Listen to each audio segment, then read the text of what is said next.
have you ever tried paw shoes? Because I got some silicone paw heels, shoes from Furrjoi. And if you don't know what I'm talking about, let me show you.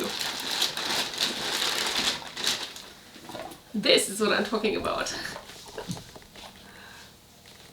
So I posted a reel on Instagram with these, wearing these, and there were a lot of questions and a lot of demands for a long YouTube video. So let's do this. Before I'm going to put them on, I will tell you more about how they are built, because I had this question on Instagram too. How much support and how much heel basically there is. Because if you have a pony boot, like you know them, you know that there is a solid heel which gives you a lot of support and you can't like wobble around on the shoe itself. However, with these paw boots it is completely different, because they don't have this kind of heel support.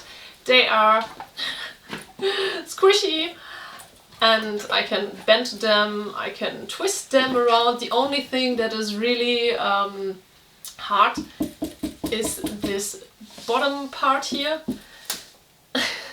And other than that, since it is so floppy, you have to balance yourself all the time and walk on your tiptoes. So you walk on the ball of your foot constantly. On the inside, they're simply as they are on the outside. It is 100% silicone through and through, so 4mm stretchy, wobbly material. Okay, let's put them on. You could use water-based lubricant and put that inside to slip into them. I would not do that for myself because I think it's too slippery then if you like squishing around inside the shoe already and have to balance. So I put talcum powder inside. And now let me see if there's left and right. I don't think so. And now I'm simply going to slip into them.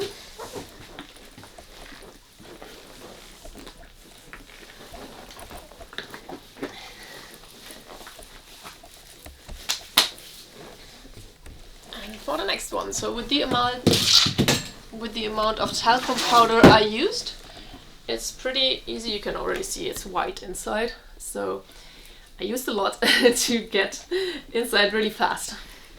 So I'm bunching them up here and putting my toes up to the front and then like tights putting them on. Now my heel is here where the thicker part still is. I'm having size 40, so shoe size U40, and this is how good they fit me, so it's basically perfect. And my toes are here. So they're in the front now, my fingers are white. And this is what this looks like.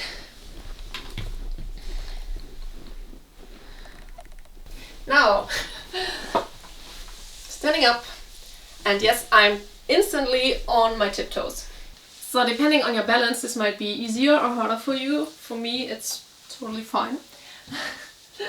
And yeah, I can even like jump in them, doing all of this on my tiptoes, and I can already feel my calves kind of being exhausted from walking on tiptoes constantly. So that's something you have to put into account as well. It is basically an exercise, it's a workout to just move around like that. And now here's the philosophical question. If this is silicone, is this already a furry fetish? Because there's no fur? I don't know, what do you think? Let me know in the comments. And yeah, you can of course pair this with a full silicone catsuit from Furrjoi, for example, and mask and build like a whole outfit. And I do have a discount for Furrjoi. I will link it in the description text and write it down. I'm constantly moving around because it's really easier to stay upright in them if you're moving and if you're like not standing still, because if you're standing still then you really do have to balance on the spot, which is harder. Alright, I think this was a fun video. I think they're kind of cute. I hope you enjoyed it too, so leave a thumbs up and a comment and check out my socials and the discount code, and I will see you in the next video. Have a nice day. Bye.